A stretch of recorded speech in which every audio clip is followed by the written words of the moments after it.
জাতীয় থেকে আন্তর্জাতিক, প্রান্তিক জনপদ থেকে নগর, চারপাশে ঠিক কী ঘটছে এই মুহূর্তে তা নিয়ে আয়োজন এখন চারদিক। আপনার সঙ্গে আছি আমি মুন্নাফ রশিদ।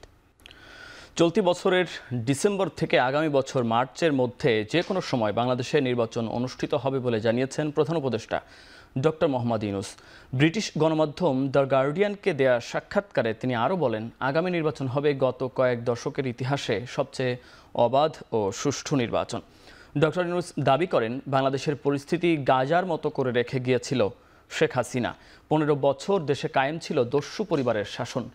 দেশের এই ভয়াবহ পরিস্থিতি কাটাতে দৃঢ় প্রতিজ্ঞ বলে জানান ডক্টর মোহাম্মদ ইউনূস। ভারতে শেখ হাসিনার আশ্রয় মানা যায় না বলেও মন্তব্য করেন প্রধান উপদেষ্টা। তার অভিযোগ, ভারতকে ব্যবহার করে অন্তর্বর্তী সরকারের কার্যক্রম নষ্ট করার প্রচারণা চালাচ্ছেন শেখ হাসিনা। এদিকে হোয়াইট হাউসে ট্রাম্পের প্রত্যাবর্তনকে বাংলাদেশে যুক্তরাষ্ট্রের বিনিয়োগের ভালো সুযোগ হিসেবে উল্লেখ করেছেন তিনি। জানান, ওয়াশিংটন অংশীদারিত্বে না আসলে ঢাকা কিছুটা কষ্ট পাবে, তবে গণতান্ত্রিক প্রক্রিয়া থামবে না।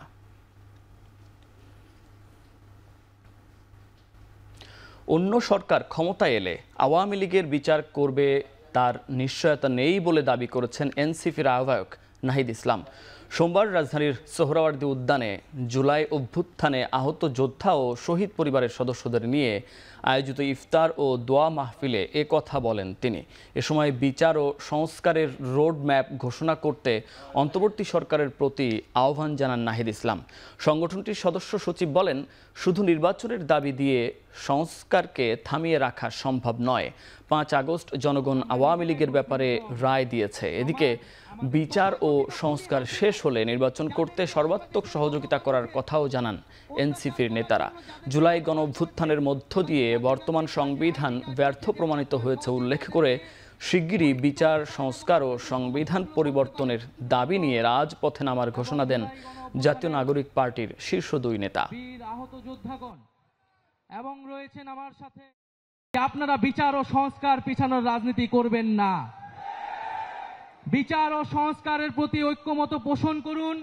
নির্বাচন আমরা আপনাদেরকে করে দিতে সহায়তা করব। ফলে সরকারকে বলবো, দ্রুত বিচার ও সংস্কারের রোডম্যাপ ঘোষণা করতে হবে। আমরা কিন্তু কড়ায় গণ্ডায় জবাবদিহিতা নিব যে আমাদের বিচার কতটুকু আদায় হলো। জুলাই গণঅভ্যুত্থানকে একটি সাংবিধানিক স্বীকৃতি দিয়ে নতুন একটি সংবিধান এই জাতিকে আমরা উপহার দিয়ে যাব ইনশাআল্লাহ। অতি দ্রুত শেখ হাসিনাকে দেশে ফিরিয়ে নিয়ে এসে বিচারের মুখোমুখি কাঠগড়ায় দাঁড় করাতে হবে। আন্তর্জাতিকভাবে শেখ হাসিনার মানবতা বিরোধী অপরাধের বিচার সম্পূর্ণ করতে হবে। শুধুমাত্র নির্বাচনের আলাপের মধ্য দিয়ে সংস্কার এবং বিচারের যে দাবি, সেই দাবি থেকে জনতাকে পিছুপা করে রাখা সম্ভব নয়। নতুন রাজনৈতিক দল নিবন্ধনের জন্য গণবিজ্ঞপ্তি প্রকাশ করেছে নির্বাচন কমিশন। নিবন্ধন পেতে আবেদন করতে হবে আগামী 20 এপ্রিলের মধ্যে। নিবন্ধনের শর্তে কোনো শিথিলতা কিংবা নতুন শর্ত আরোপ করা হয়নি। নতুন যারা রাজনৈতিক দল হিসেবে নিবন্ধিত হতে চান তারা আগামী 20 এপ্রিল 2025 তারিখ পর্যন্ত নির্ধারিত শর্ত পূরণ করে আমাদের কাছে আবেদন করবেন। আমরা সেটা পর্যালোচনা করব এবং তার পরবর্তীতে যে নিবন্ধন প্রক্রিয়া আছে সেটা সম্পন্ন করব। আগে যে বিধিগত ব্যবস্থাগুলো ছিল যে 1/3 জেলা পর্যায়ের, 100টা উপজেলা পর্যায়ে এবং অন্যান্য যে শর্তগুলো আছে সেটা বিজ্ঞপ্তিতেও এটা দেওয়া আছে। আপনারা একটু দয়া করে এটা দেখে নেবেন। নতুন কোনো শর্ত এখানে আলাপ করা হয়নি, কোনো শর্ত শিথিলও করা হয়নি। ডিসেম্বরে জাতীয় নির্বাচন করার সময়সীমা অতিক্রম করতে চায় না নির্বাচন কমিশন। ব্রিটিশ হাই কমিশনার সারাহ কুকের সাথে বৈঠকের পর একথা জানান প্রধান নির্বাচন কমিশনার AMM নাসির উদ্দিন। তিনি বলেন, ডিসেম্বরে নির্বাচন করতে চায় ইসি। সোমবার বেলা 11:30টার দিকে আগারগাঁও ইসি সচিবালয়ে আসেন সারাহ কুক। 2023 সালের পর অন্তর্বর্তী সরকারের আমলে এই প্রথম নির্বাচন কমিশনে গেলেন ব্রিটিশ হাই কমিশনার। সেখানে বৈঠক করেন সিইসির সাথে। প্রায় 1 ঘন্টার বৈঠকের পর গণমাধ্যমের সঙ্গে কথা বলেন সিইসি ও British high commissioner. Sarah Cook বলেন, যুক্তরাজ্য বাংলাদেশে একটি সুষ্ঠু, নিরপেক্ষ ও অংশগ্রহণমূলক নির্বাচন চায়। পরে সিইসি বলেন, একটি অবাধ, সুষ্ঠু ও অংশগ্রহণমূলক নির্বাচনের বিষয়ে আলোচনা হয়েছে। এ সময় আবারও প্রধান উপদেষ্টার দেয়া সময়সীমা অনুযায়ী ডিসেম্বরে জাতীয় নির্বাচনের অনুষ্ঠানের কথা জানান তিনি। যেহেতু একটা টাইমলাইন আছে আর্লিয়েস্ট ইন ডিসেম্বর, সেটাকে মাথায় রেখে আমাদের প্রস্তুতি আমরা যাতে নিয়ে যাচ্ছি, যাতে ডিসেম্বরে ইলেকশন হলে তো অক্টোবরে শিডিউল ঘোষণা করতে হবে। তো আমরা যাতে ওই টাইমলাইনটা মিস না করি সেভাবে প্রস্তুতি নিচ্ছি, এটা আমি তাদেরকে বুঝিয়েছি, তারা খুব অ্যাপ্রিসিয়েট করেছে। আগামী নির্বাচনে প্রক্সি ভোটের মাধ্যমে প্রবাসীদের ভোট গ্রহণের সিদ্ধান্ত নিয়েছে নির্বাচন কমিশন। একজন প্রবাসী তার মনোনীত ব্যক্তিকে ভোট দিয়ে নিজের ভোটটি দিতে পারবেন। সোমবার নির্বাচন কমিশনের বৈঠকে এ সিদ্ধান্ত হয়। বৈঠক সূত্রে জানা গেছে, প্রবাসী ভোটারদের জন্য নতুন একটি অ্যাপস তৈরি করবে ইসি। সেই অ্যাপসে প্রবাসীরা নিবন্ধন করবেন এবং একজনকে নমিনি হিসেবে নির্ধারণ করে দিবেন। জাতীয় নির্বাচনের সময় সেই নমিনি ভোট দিতে পারবেন। বিশ্বের বিভিন্ন দেশে 1.5 কোটির বেশি প্রবাসী আছেন বাংলাদেশের। পোস্টাল ব্যালটের মাধ্যমে তাদের ভোট গ্রহণের আলোচনা থাকলেও অবশেষে প্রক্সি ভোটারকে দিয়ে ভোট নেয়ার সিদ্ধান্ত নিল নির্বাচন কমিশন। জাতীয় ঐক্যমত্য কমিশনের কারণে আগামী সংসদ নির্বাচন অনুষ্ঠানে কোনো বিঘ্ন সৃষ্টি হবে না বলে মন্তব্য করেন কমিশনের চেয়ারম্যান অধ্যাপক ডক্টর আলী রিয়াজ। গণপরিষদ ও জাতীয় নির্বাচন একসাথে সম্ভব বলেও মনে করেন তিনি। সোমবার সকালে জাতীয় সংসদ ভবনের এলডি হলে সংবাদ সম্মেলনে তিনি বলেন, 6টি সংস্কার কমিশনের সুপারিশের বিষয়ে 13 মার্চের মধ্যে মতামত জানানো হবে রাজনৈতিক দল ও জোটগুলোকে। নির্বাচনের আগে অধ্যাদেশের মাধ্যমে, 2 নির্বাচনের আগে গণভোটের মাধ্যমে, 3 নির্বাচনের সময় গণভোটের মাধ্যমে, 4 গণপরিষদের মাধ্যমে, 5 নির্বাচনের পরে সাংবিধানিক সংস্কারের মাধ্যমে এবং 6 গণপরিষদ এবং আইনসভা হিসেবে নির্বাচিত সংসদের মাধ্যমে। এসব ঘরের যে কোনো একটিতে টিক চিহ্ন দিয়ে মতামত দিতে অনুরোধ জানানো হয়েছে। আগামী 13ই মার্চের মধ্যে রাজনৈতিক দল এবং জোটগুলো তাদের মতামত আমাদেরকে জানাবেন। পূর্বাঞ্চলে প্লট জালিয়াতির অভিযোগে শেখ হাসিনা সহ পরিবারের 6 সদস্যের বিরুদ্ধে 6টি মামলার চার্জশিটের অনুমোদন দিয়েছে দুর্নীতি দমন কমিশন। সাবেক প্রধানমন্ত্রী শেখ হাসিনা অনিয়ম ও দুর্নীতির মাধ্যমে নিজের ও ছেলে সজীব ওয়াজেদ জয়, মেয়ে সাইমা ওয়াজেদ পুতুল, বোন শেখ রেহানা, বোনের ছেলে রাদওয়ান মুজিব সিদ্দিক ববি ও মেয়ে আজমিনা সিদ্দিক রূপন্তীর নামে পূর্বাঞ্চলে 10 কাঠা করে মোট 60 কাঠার 6টি প্লট বরাদ্দ দেন। 2024-এর 26 ডিসেম্বর এই অভিযোগে অনুসন্ধান শুরু করে দুদক। পরে অভিযোগের সত্যতা পাওয়ায় সবার বিরুদ্ধে আলাদা মামলা করে সংস্থাটি। এবার চার্জশিটের অনুমোদনও দিল দুর্নীতি দমন কমিশন।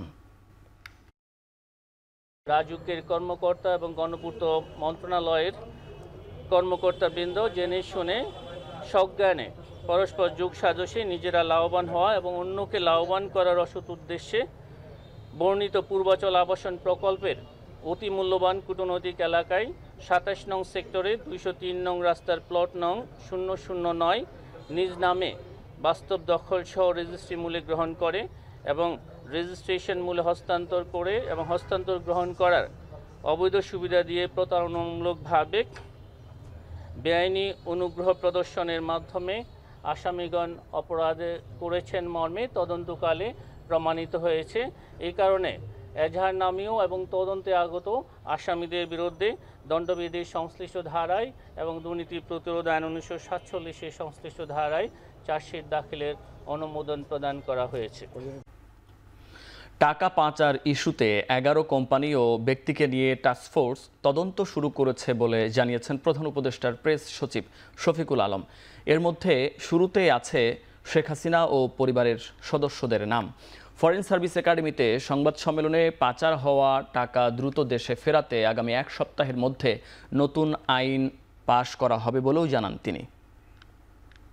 9 থেকে 2024 সালের 5ই আগস্ট পর্যন্ত এই সময়ে $234 বিলিয়ন বাইরে পাচার হয়ে যায় এবং অ্যাট দ্য সেম টাইম এর মধ্যে $17 বিলিয়ন ছিল যেটা পাচার হয় হচ্ছে বাংলাদেশের ব্যাংকিং সিস্টেম থেকে। এটা একটা it's a kind of highway robbery. তো এই টাকাটা উদ্ধারের জন্য প্রথম থেকেই ইন্টারিম গভর্নমেন্টের প্রয়াস ছিল এবং প্রফেসর ইউনূস প্রথম থেকেই বলে আসছেন যে এটা হচ্ছে আমাদের এই গভর্নমেন্টের খুবই একটা টপ প্রায়োরিটি, কারণ এটা বাংলাদেশের মানুষের টাকা এবং এটা যেভাবে হোক আমরা এই টাকাটা ফিরিয়ে আনতে চাচ্ছি। শাসকরা মালিক না হয়ে সেবক হবে এমন দেশ গড়তে চায় জামায়াতে ইসলামী। সোমবার সন্ধ্যায় মণিপুর হাই স্কুল মাঠে দলটির আয়োজিত ইফতার অনুষ্ঠানে যোগ দিয়ে কথা বলেন দলটির আমির ডাক্তার শফিকুর রহমান। তিনি বলেন, তারা এমন দেশ চায় যেখানে দুর্নীতি ও দুঃশাসন থাকবে না। যে দল ইমানদারির সবচেয়ে কাছাকাছি নির্বাচনে সেই দলকে বাছাই করতে আহ্বান জানান জামায়াতে ইসলামীর আমির। বলেন, যাদের কথার সাথে কাজের বেশি মিল থাকবে জাতি তাদেরকেই বেছে নেবে। কোন লোকটা 12 মাস 365 দিন দায়িত্ববোধ এবং ইমানদারির সাথে সামাজিক দায়িত্ব পালন করে আপনি তাকে বেছে নেবেন, ওই ভণ্ডকে বেছে নেবেন না। যে নির্বাচনের সময় আপনাকে ধোঁকা দেওয়ার জন্য তার ড্রেস পরিবর্তন করবে, তার মনোভাব পরিবর্তন করবে, তার আচরণে পরিবর্তন আসবে, কিন্তু election period is over, everything over. এখন আর 5 বছর আপনারা চিনবে না, আবার ইলেকশন আসলে চিনবে। বিএনপির জাতীয় স্থায়ী কমিটির সদস্য নজরুল ইসলাম খান বলেছেন, বিগত 15 বছর সীমাহীন লুটপাট ও দুর্নীতি করে দেশকে শেষ করেছে আওয়ামী লীগ। সোমবার দুপুরে রাজধানীর গুলশানে একটি বইয়ের প্রকাশনা উৎসবে একথা বলেন তিনি। গুলশানের লেকশোর হোটেলে লিভিং লিজেন্ড তারেক রহমান নেতা ও নেতৃত্ব লুক থ্রু এবং ফ্যাসিস্ট দুর্নীতি ও দুঃশাসন বইয়ের প্রকাশনা উৎসবে প্রধান অতিথির বক্তব্যে নজরুল ইসলাম বলেন, এখন রাষ্ট্রের পরিবর্তনের জন্য ক্ষমতা পরিবর্তনের বিকল্প নেই, আর সেজন্য প্রয়োজন নির্বাচন। যে 2টি বইয়ের মোড়ক উন্মোচন করা হয় তার সংকলন ও সম্পাদনা করেছেন ঢাকা বিশ্ববিদ্যালয়ের থিয়েটার অ্যান্ড পারফরমেন্স স্টাডিজ বিভাগের সাবেক চেয়ারম্যান অধ্যাপক ডক্টর সাইফুল ইসলাম। ডানপন্থী দল, বামপন্থী দল, ইসলামিস্ট দল, সমাজতন্ত্রী দল, এগুলো সব একসাথে লড়াইয়ের ময়দানে নেমেছে এইবারই প্রথম, এবং ঐক্যবদ্ধভাবে যুগপৎ আন্দোলনে। এই কাজটা সম্ভব করেছেন তারেক রহমান সাহেব। আপনার একটা রাষ্ট্র পরিচালনা করতে হলে তো আপনার রাষ্ট্রের ক্ষমতার পরিবর্তন আনতে হবে, এবং সেটা আনতে হবে গণতান্ত্রিক প্রক্রিয়ায়, ভোটের মাধ্যমে, নির্বাচনের মাধ্যমে। যশোরে রাষ্ট্রদ্রোহের মামলায় বিএনপির ভারপ্রাপ্ত চেয়ারম্যান তারেক রহমানকে বেকসুর খালাস দিয়েছেন আদালত। সোমবার দুপুরে জেলা ও দায়রা জজ আদালতের বিচারক শেখ নাজমুল আলম এ রায় ঘোষণা করেন। 2015 সালের 22 জানুয়ারি যশোর জেলা আওয়ামী লীগের সাংগঠনিক সম্পাদক SM আফজাল হোসেন তারেক রহমানের বিরুদ্ধে রাষ্ট্রদ্রোহের মামলা করেন। অভিযোগ ছিল তিনি বঙ্গবন্ধু শেখ মুজিবুর রহমানের বিরুদ্ধে কুরুচিপূর্ণ বক্তব্য দেন, যা রাষ্ট্রদ্রোহের শামিল। পরে 21 এপ্রিল পুলিশ চার্জশিট দাখিল করে। পাবলিক প্রসিকিউটর অ্যাডভোকেট সৈয়দ শাবিরুল হক সাবু জানান, দীর্ঘ 9 বছর ধরে চলা মামলাটিতে সাক্ষ্য প্রমাণের ভিত্তিতে অভিযোগ প্রমাণিত না হওয়ায় আদালত তারেক রহমানকে খালাস দিয়েছেন। জুলাই আন্দোলন নিয়ে সেনাবাহিনীকে জাতিসংঘের মানবাধিকার বিষয়ক হাই কমিশন থেকে কোনো ইঙ্গিত কিংবা বার্তা জানানো হয়নি। যদি এই বিষয়ে জাতিসংঘ কোনো উদ্বেগ প্রকাশ করে থাকে তবে তা তৎকালীন আওয়ামী লীগ সরকারকে জানানো হতে পারে বলে জানিয়েছে ISPR। জুলাই আগস্টে ছাত্র জনতার গণঅভ্যুত্থানে বাংলাদেশ সেনাবাহিনীর ভূমিকা নিয়ে জাতিসংঘের মানবাধিকার বিষয়ক হাই কমিশনার মিস্টার ভলকার তুর্কের মন্তব্যের প্রতিক্রিয়া জানিয়ে বিজ্ঞপ্তিতে একথা জানায় ISPR। ভলকার তুর্কের মন্তব্য কিছু মহলের মাধ্যমে ভুলভাবে উপস্থাপিত হচ্ছে, যা সেনাবাহিনীর ভূমিকা সম্পর্কে ভ্রান্ত ধারণা সৃষ্টি এবং এর পেশাদারিত্বকে প্রশ্নবিদ্ধ করতে পারে বলেও জানায় ISPR।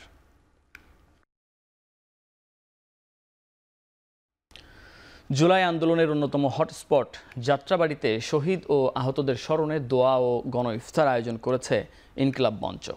সোমবার যাত্রাবাড়ির চৌরাস্তা পার্কে গণ ইফতারে অংশ নেওয়া সকলে নিহত ও আহতদের ভূমিকার স্মৃতিচারণ করেন। বলেন, ছাত্র জনতা যে বাংলাদেশের স্বপ্ন নিয়ে আন্দোলনে নেমেছিল, এখন সেটি ভালোভাবে বাস্তবায়ন করতে হবে।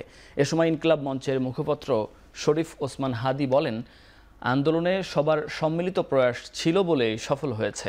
এখন সর্বস্তরের মানুষের অধিকার নিশ্চিত করার সময় এসেছে বলে মনে করেন তিনি।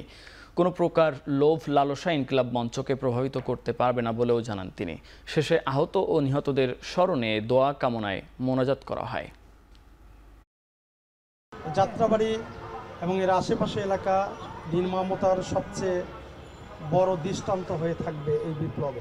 এই রিক্সাওয়ালা, এই ভ্যানওয়ালা, এই মাছের আড়তদার, প্রত্যেকটা মানুষের জন্য ইনসাফের রাষ্ট্র যতদিন না পর্যন্ত আমরা বানাতে পারবো ততদিন পর্যন্ত আমাদের জুলাই যুদ্ধ শেষ হতে দেওয়া যাবে না। প্রত্যেকটা মানুষকে তার ন্যায্য হিস্সা বুঝিয়ে দিতে হবে। রাজধানীর উত্তরখানে নিজ বাসায় খুন হয়েছেন হাবিবুল্লাহ বাহার কলেজের ভাইস প্রিন্সিপাল সাইফুর রহমান ভূঁইয়া। সোমবার সকালে নিজ বাসায় তাকে আহত অবস্থায় পাওয়া যায়। উদ্ধার করে হাসপাতালে নেয়ার পর চিকিৎসকরা তাকে মৃত ঘোষণা করেন। পরে মরদেহ ময়নাতদন্তের জন্য নেওয়া হয়েছে সোহরাওয়ার্দী মেডিকেল কলেজ হাসপাতালে। তার সারা শরীরে আঘাতের চিহ্ন পাওয়া গেছে। এ হত্যার সুষ্ঠু তদন্ত ও বিচার দাবি করেছেন তার স্বজনরা। এ ঘটনায় উত্তরখান থানায় মামলা করেছে নিহত সাইফুর রহমান ভূঁইয়ার পরিবার।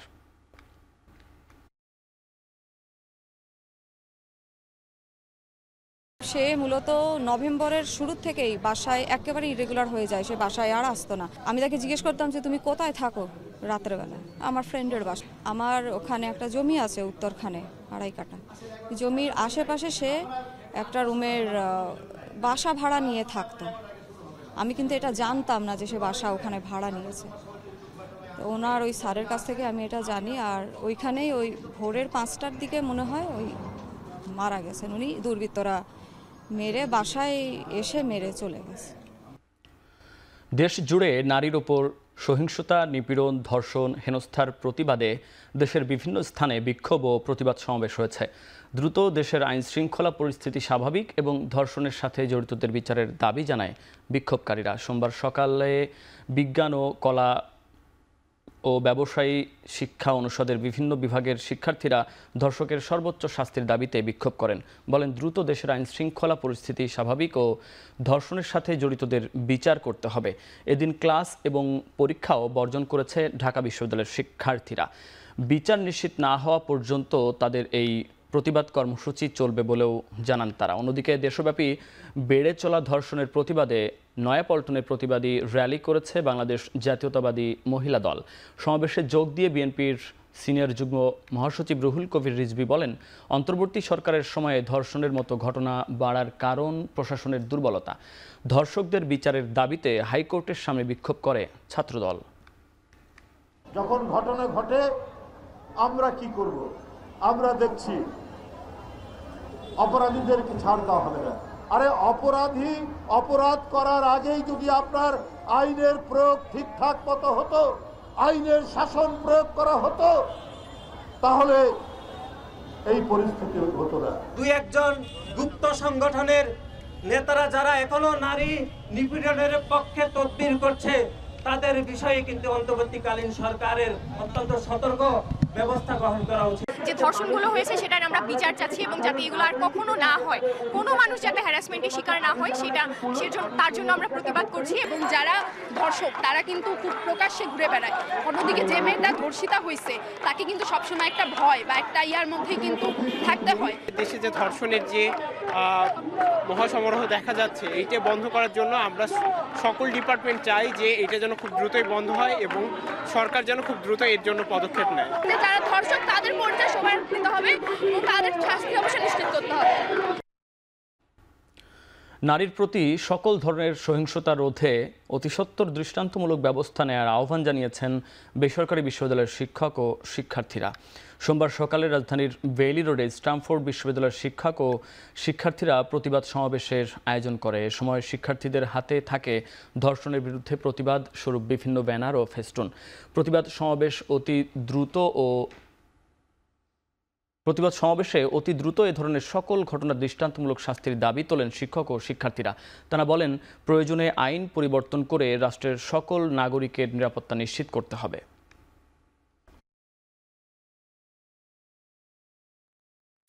দ্রুত বিচার ট্রাইব্যুনালে ধর্ষণ মামলা নিষ্পত্তির দাবি জানিয়েছেন সম্মিলিত নারী প্রয়াস নামক সামাজিক সংগঠন। সোমবার জাতীয় প্রেস ক্লাবের সামনে অনুষ্ঠিত মানববন্ধনে বক্তারা এ আহ্বান জানান। বক্তারা বলেন, শিশুকে কিশোরী তরুণী নারীদের নিরাপত্তা নিশ্চিতের পাশাপাশি সকল ধর্ষণের মামলার বিচারের মাধ্যমে ধর্ষককে উপযুক্ত শাস্তি দিতে হবে। আদর্শবান পুরুষদের তাদের পাশে দাঁড়াতে আহ্বান জানিয়ে বলেন, ধর্ষক কোনো পুরুষ নয়, তারা নরপশু। আমাদের যে মাননীয় উপদেষ্টা, তাকে সম্মান সহ বলতে চাই যে আপনার যে শান্তিতে নোবেল প্রাপ্তি, সেটাকে যদি আপনারা অর্থবহ করে তুলতে চান, আজকে এই দেশের নারী শিশুদের নিরাপত্তা দিন। অতি সংক্ষিপ্ত সময়ের মধ্যে এই ধর্ষকের দৃষ্টান্তমূলক শাস্তি দেওয়া হয়। যেমন করে আল্লাহ সুবহান তাআলা বলেছেন, যিনি ধর্ষককারী হবেন তাকে প্রকাশ্যে দিবালোকে শাস্তি দিতে হবে, যাতে অন্য মানুষ তার থেকে শিক্ষা গ্রহণ করে এবং ভবিষ্যতে আর এই রকম কোনো অপরাধ করার দিকে তারা অগ্রসর না হয়। জনরোষের চাপে রোববার গভীর রাতে রিমান্ড শুনানি হলো মাগুরায় শিশু ধর্ষণ মামলার আসামিদের।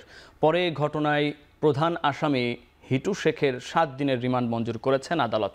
এছাড়া বাকি 3 আসামির প্রত্যেককে 5 দিন করে রিমান্ড দেয়া হয়।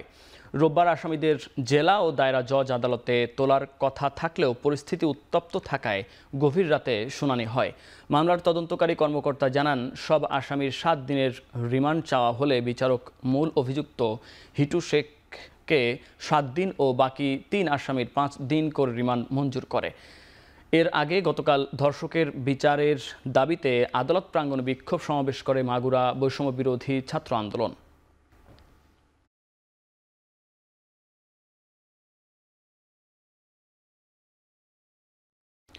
দেশ জুড়ে প্রতিবাদ বিক্ষোভের মধ্যেই কিশোরগঞ্জে এক মাদ্রাসা ছাত্রী এবং হবিগঞ্জে 6 বছরের এক শিশুকে ধর্ষণের অভিযোগ উঠেছে।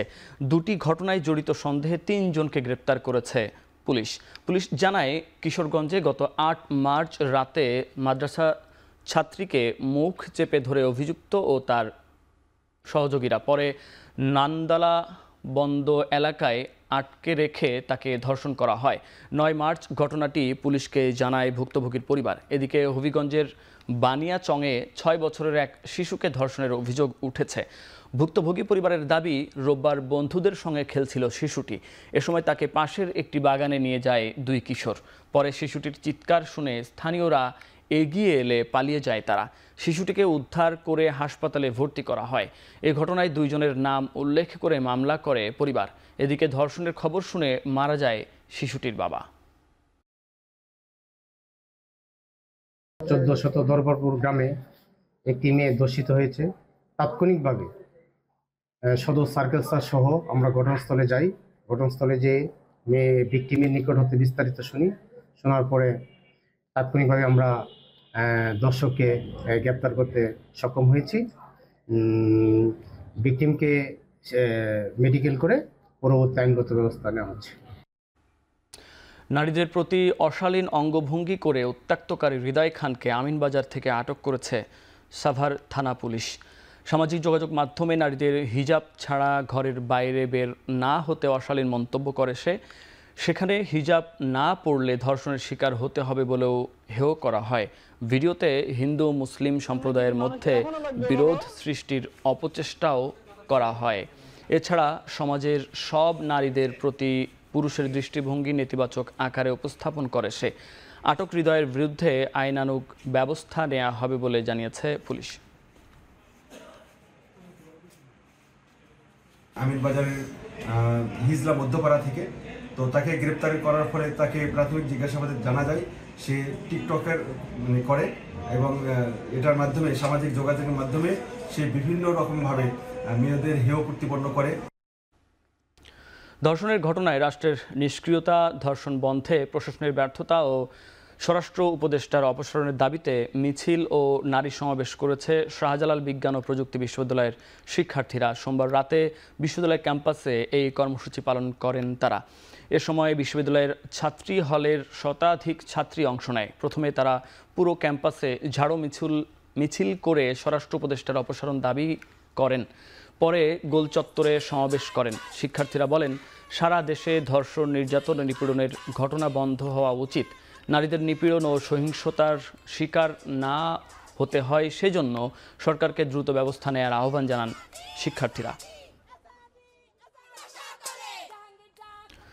রমনা থানা বিএনপির সভাপতি ও সিটি কর্পোরেশনের কমিশনার চৌধুরী আলমকে গুমের অভিযোগে আওয়ামী লীগ নেতা মোফাজ্জল হোসেন চৌধুরী মায়া, সাবেক সেনা কর্মকর্তা জিয়াউল আহসান সহ 18 জনকে আসামি করে আন্তর্জাতিক অপরাধ ট্রাইব্যুনালে অভিযোগ দায়ের করেছে তার পরিবার। সোমবার কমিশনার আলমের বড় ছেলে আবু সাইদ চৌধুরী হিমু আন্তর্জাতিক অপরাধ ট্রাইব্যুনালের চিফ প্রসিকিউটরের কার্যালয়ে এই অভিযোগ দায়ের করেন। অভিযোগপত্রে আওয়ামী লীগ নেতা মায়া চৌধুরী, বাহাউদ্দিন নাসিম, কিশোরগঞ্জের সাবেক এমপি আফজাল হোসেন, র্যাবের কমান্ডার সোহায়েল, শেরেবাংলা নগর থানার তৎকালীন ওসি রিয়াজুল ইসলাম সহ 18 জনকে আসামি করা হয়েছে। 2010 সালের 25 জুন দক্ষিণ সিটি কর্পোরেশনের 21 নম্বর ওয়ার্ডের কমিশনার চৌধুরী আলম নিখোঁজ হন। পরে তার পরিবার শেরেবাংলা নগর থানায় একটি অপহরণের মামলা করে। পামগেটের দিকে যাওয়ার সময় কালিন্দি অ্যাপার্টমেন্টের সামনে থেকে তাকে ইন্টেনশনালি দুটো গাড়ি এসে তার গাড়ির সাথে করে দেয়, বাধা দেওয়ার পরে ওখানে ঝগড়া, মানে উদ্দেশ্যমূলকভাবে ঝগড়া করে। ঝগড়ার এক পর্যায়ে পেছনের গাড়ি থেকে 5-7 জন নেমে এসে তাকে টেনে হেসে তুলে নিয়ে যায়। সে থেকে আজ অবধি তিনি নিখোঁজ। আইসিটি ট্রাইব্যুনালের কাছে আমি সুবিচার দাবি করতেছি।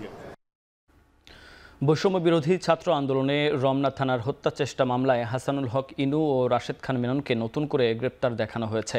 সোমবার দুপুরে চিফ মেট্রোপলিটন ম্যাজিস্ট্রেট আদালতে তাদের এ মামলায় হাজির করা হয়। এ মামলায় শেখ হাসিনা, সজীব অজেদ জয়, ওবায়দুল কাদের, মশিউর রহমান রাঙা ছাড়াও প্রায় শতাধিক অভিযুক্তের নাম অন্তর্ভুক্ত রয়েছে। এছাড়াও তারা বৈষম্য বিরোধী ছাত্র আন্দোলনের বিভিন্ন হত্যা চেষ্টা মামলায় গ্রেফতার রয়েছেন।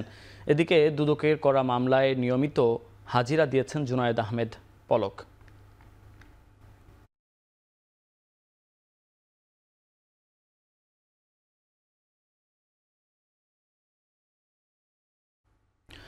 বন্দীদের সাথে সাক্ষাতে ভোগান্তি কমাতে ডিজিটাল ভিজিটর ম্যানেজমেন্ট চালু করতে যাচ্ছে কারা কর্তৃপক্ষ।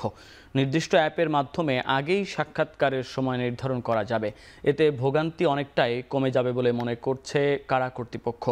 সোমবার কারা সদর দপ্তরে সংবাদ সম্মেলনে এসব তথ্য জানিয়েছেন কারা মহাপরিদর্শক সৈয়দ মোহাম্মদ মোতাহের হোসেন।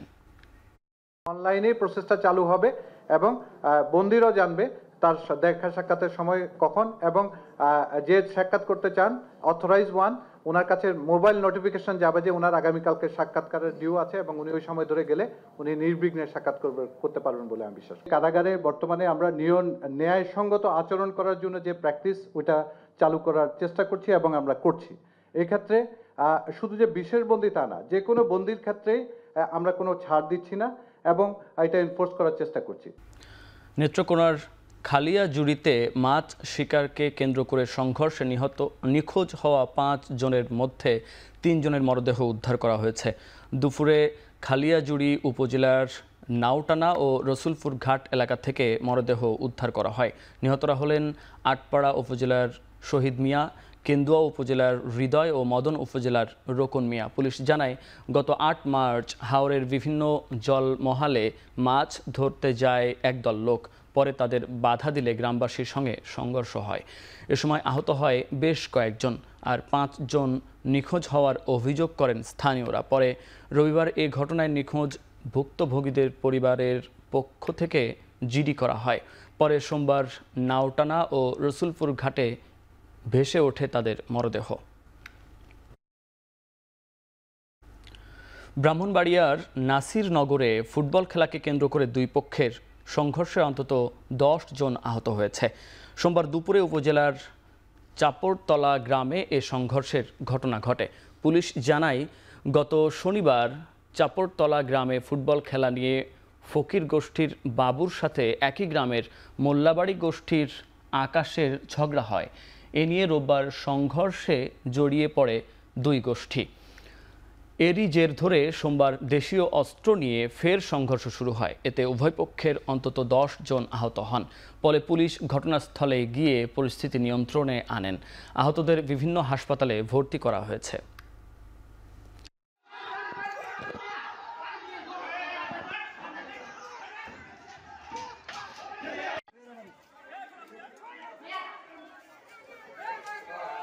ক্যামেরা বন্ধ জামালপুরে আইনজীবীদের সাথে বৈষম্য বিরোধী ছাত্র আন্দোলনের ধাওয়া পাল্টা ধাওয়া সহ সংঘর্ষ হয়েছে।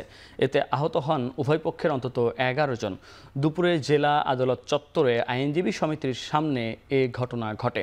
সম্প্রতি ইসলামপুর ও দেওয়ানগঞ্জে দুটি ধর্ষণের বিচারের দাবিতে শহরের দয়াময়ী চত্বরে মানববন্ধন করে বৈষম্য বিরোধী ছাত্র আন্দোলনের নেতাকর্মীরা। মানববন্ধন শেষে আসামি পক্ষের আইনজীবীদের সাথে কথা বলতে যায় তারা। এ সময় অভিযুক্ত এক আসামির বয়স কম দেখানোর বিষয়ে আইনজীবীর সঙ্গে শুরু হয় বাকবিতণ্ডা। এক পর্যায়ে ধাওয়া পাল্টা ধাওয়া সহ সংঘর্ষ হয়। এতে আহত হন অন্তত 11 জন। আহতদের স্থানীয় হাসপাতালে ভর্তি করা হয়েছে। বরিশালের মোলাদিতে দুটি আগ্নেয়াস্ত্র, 37 রাউন্ড গুলি, ম্যাগজিন ও বেশ কিছু দেশীয় অস্ত্রসহ 5 ডাকাতকে গ্রেপ্তার করেছে পুলিশ। সোমবার ভোর 4টার দিকে দক্ষিণ লক্ষ্মীপুর এলাকার আড়িয়ালখা নদ থেকে ট্রলার সহ তাদের গ্রেপ্তার করা হয়। নৌ পুলিশ জানায় দুটি ট্রলারে অস্ত্রসহ 20 থেকে 22 জন ডাকাত কালকিনি থেকে বাবুগঞ্জে যাচ্ছিল। গোপন সংবাদের ভিত্তিতে আড়িয়ালখা নদে অভিযান চালায় নৌ পুলিশ। সে সময় বেশ কয়েকজন পালিয়ে গেলেও ট্রলার ও অস্ত্রসহ 5 জনকে গ্রেপ্তার করা হয়। এদিকে ঢাকা চট্টগ্রাম মহাসড়কের ফেনী অংশে ডাকাত দলের 5 সদস্যকে গ্রেপ্তার করা হয়েছে। সোমবার বিকেলে হাইওয়ে পুলিশ এ তথ্য নিশ্চিত করেন। এর আগে ঢাকামুখী লেনের ফাজিলপুর এলাকার নজির আহমদ ব্রিক্স ফিল্ডের সামনে থেকে তাদেরকে আটক করা হয়। এ সময় তাদের কাছ থেকে চাইনিজ কুড়াল, লোহার চাপাতি সহ বেশ কিছু অস্ত্র উদ্ধার করা হয়। বিগত কমিশনের সময়ে নজরদারির মাধ্যমে পুঁজিবাজারে কারসাজি হওয়ার সন্দেহজনক তথ্য পেয়েছে দুর্নীতি দমন কমিশন দুদক। সোমবার বাংলাদেশ সিকিউরিটিজ অ্যান্ড এক্সচেঞ্জ কমিশনে অভিযান শেষে একথা জানায় দুদক। সোমবার বেলা 12:30টায় বিএসইসিতে অভিযান শুরু করে দুদকের 4 সদস্যের অনুসন্ধানী দল। 2.5 ঘন্টা পুঁজিবাজারের সার্ভিল্যান্স বিভাগে অভিযান চালায় তারা। জানায় 2012 সাল থেকে 2024 সাল পর্যন্ত সার্ভিল্যান্সের একটি সংযোগ বিএসইসির পরিচালকের কক্ষে ছিল, যা আইন বহির্ভূত। তাই এই সংযোগের অপব্যবহার করে পুঁজিবাজারে কারসাজি করা হয়েছে কিনা তা খুঁজে দেখছে সংস্থাটি। এছাড়া এডিবির 28 কোটি টাকা অর্থায়ন করা সফটওয়্যার উন্নয়ন প্রকল্পে কোনো অনিয়ম হয়েছে কিনা সে বিষয়েও তদন্ত করবে দুদক। সার্ভেলেন্সে যেই সফটওয়্যারটা ব্যবহার করা হয় সেটার অবৈধ সংযোগ ছিল, সেটা যাচাই করার জন্য এসেছিলাম এবং একটা প্রকল্প সম্বন্ধে কিছু তথ্য যাচাই ছিল। পাশাপাশি এর সংশ্লিষ্ট কিছু অভিযোগ ছিল যেগুলো আমরা অনিয়ম বা দুর্নীতি বলে থাকি, সেগুলো যাচাই করার জন্য আসছি। সেই রেকর্ডপত্র আমরা যতটুকু সম্ভব আজকে যাচাই করেছি, কিছু রেকর্ডপত্র চাহিদা দিয়েছি, সেগুলো আমরা পরবর্তীতে যাচাই করে দেখব। দেশে আলাদা সড়ক দুর্ঘটনায় নিহত হয়েছেন 6 জন। এ সময় আহত হয়েছেন অন্তত 5 জন। সকাল 10টার দিকে ময়মনসিংহের ফুলপুরে ট্রাক চাপায় সিএনজি চালিত অটোরিকশার 3 যাত্রী নিহত হন। এ সময় আহত হন চালকসহ আরও 3 জন। আহতদের আশঙ্কাজনক অবস্থায় ময়মনসিংহ মেডিকেল কলেজ হাসপাতালে পাঠানো হয়েছে। ফায়ার সার্ভিস জানায় সিএনজি অটোরিকশাটি দুমড়ে মুচড়ে গেছে। এদিন ভোর 6:30টার দিকে টাঙ্গাইলের কালিহাতীতে অজ্ঞাত গাড়ির ধাক্কায় মোটরসাইকেলের চালকসহ 2 জন নিহত হন। তাৎক্ষণিকভাবে নিহতদের নাম পরিচয় পাওয়া যায়নি। এদিকে চাঁপাইনবাবগঞ্জ রাজশাহী মহাসড়কে 2 ট্রাকের মুখোমুখি সংঘর্ষে সাদ্দাম হোসেন নামে এক ব্যক্তি নিহত হয়েছেন। এ সময় আহত হয়েছেন আরও 2 জন।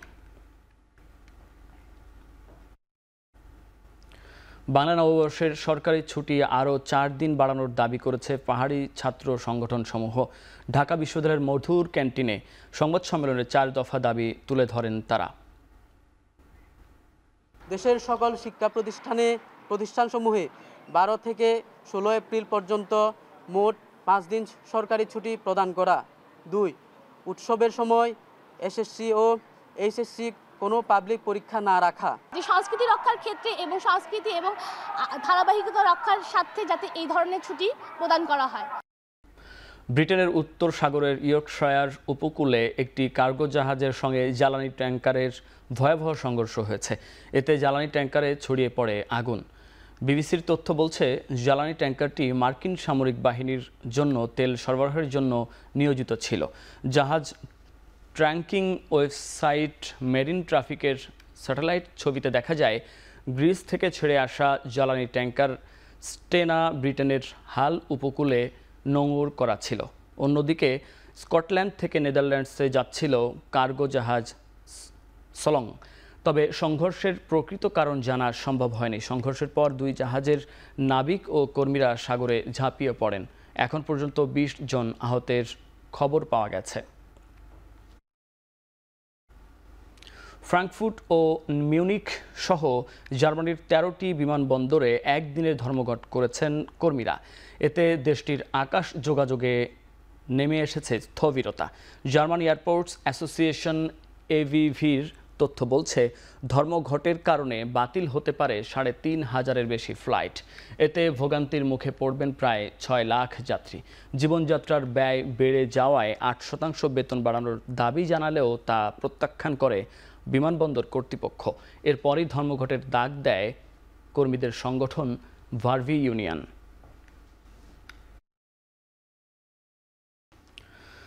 বিসিবির নতুন কেন্দ্রীয় চুক্তিতে অন্তর্ভুক্ত হয়েছেন 21 জন ক্রিকেটার। প্রথমে কেন্দ্রীয় চুক্তিতে থাকলেও নাম প্রত্যাহারের অনুরোধ জানিয়েছেন মাহমুদুল্লাহ রিয়াদ।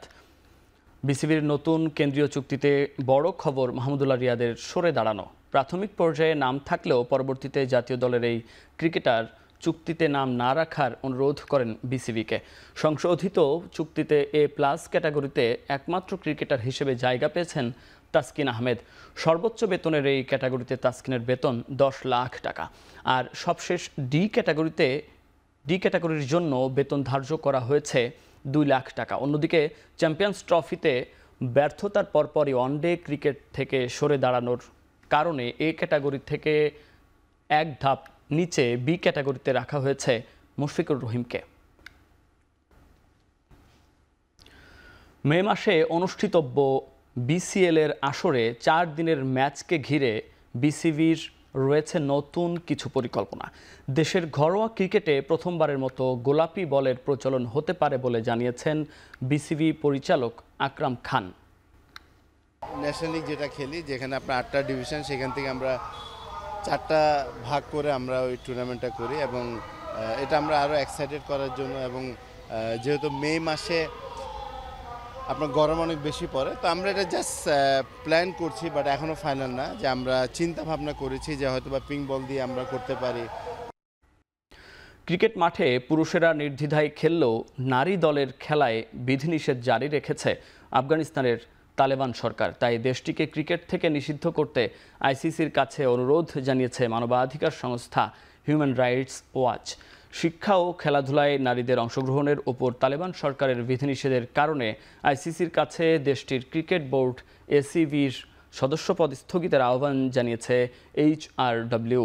শুক্রবার আইসিসি সচিব জয় শাহকে দেয়া এক চিঠিতে সংস্থাটি জানায়, নারী ও মেয়েরা খেলাধুলায় অংশগ্রহণের অধিকার ফিরে না পাওয়া পর্যন্ত আফগানিস্তানকে আন্তর্জাতিক ক্রিকেট থেকে নিষিদ্ধ করতে হবে। এছাড়াও জাতিসংঘের ব্যবসা ও মানবাধিকার বিষয়ক নির্দেশনা নীতিমালার সঙ্গে সামঞ্জস্যপূর্ণ একটি মানবাধিকার নীতি বাস্তবায়নের জন্য আইসিসির কাছে অনুরোধ জানিয়েছে সংস্থাটি। এপ্রিলে শুরু হতে যাওয়া AHF কাপ হকিতে অংশ নেয়ার লক্ষ্যে 33 খেলোয়াড় নিয়ে ক্যাম্প শুরু করেছে বাংলাদেশ হকি ফেডারেশন। মাওলানা ভাসানী হকি স্টেডিয়ামে হেড কোচ মামুনুর রশিদের অধীনে চলছে এ অনুশীলন ক্যাম্প। ইন্দোনেশিয়ার জাকার্তায় হতে যাওয়া এবারের আসর শুরু হবে এপ্রিলের 17 তারিখ। এ টুর্নামেন্টে ভালো অবস্থান তৈরি করে আসন্ন এশিয়া কাপে নিজেদের ভালো অবস্থান তৈরি করতে চায় টিম বাংলাদেশ। এছাড়া এমন আন্তর্জাতিক আসর খেলার জন্য পর্যাপ্ত অনুশীলনের ঘাটতি রয়েছে বলে জানিয়েছেন কোচ ও খেলোয়াড়রা। তবুও AHF কাপে গেলবারের সাফল্য ধরে রাখতে চায় তারা।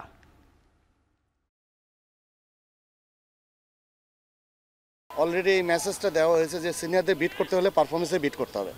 তো তারা সিরিয়াস, তাদের সামনে নতুন দিগন্ত। তারা আশা করছে যে ওয়ার্ল্ড কাপের আগে তারা একটা বড় ম্যাচ এক্সপোজার পাবে। প্র্যাকটিস ম্যাচের কোনো বিকল্প নেই, সেটা হোক দেশের বাইরে হোক বা দেশের মাটিতেই হোক। প্র্যাকটিস ম্যাচ এটা হচ্ছে আমাদের একটা ধরতে গেলে একটা শক্তি। প্রস্তুতিটা যদি একটু আগে হতো আমাদের জন্য ভালো হতো, যেহেতু রমজান মাস। আসলে এটা আমাদেরও কিছু করার নাই, কারণ খেলার ফিক্সচার হয়েছে আগে থেকেই। কিন্তু আমরা যদি আরেকটু আগে পেতাম অবশ্যই আমরা আরও ভালো কিছু করতে পারতাম। শেষ করছি এখন চারদিক। এখন টেলিভিশন ওয়েবসাইটে দেখতে ভিজিট করুন www.ekhon.tv এবং ফেসবুকে দেখতে ভিজিট করুন facebook.com/tv.ekhon এবং ইউটিউবে দেখতে ভিজিট করুন youtube.com/c/ekhon tv।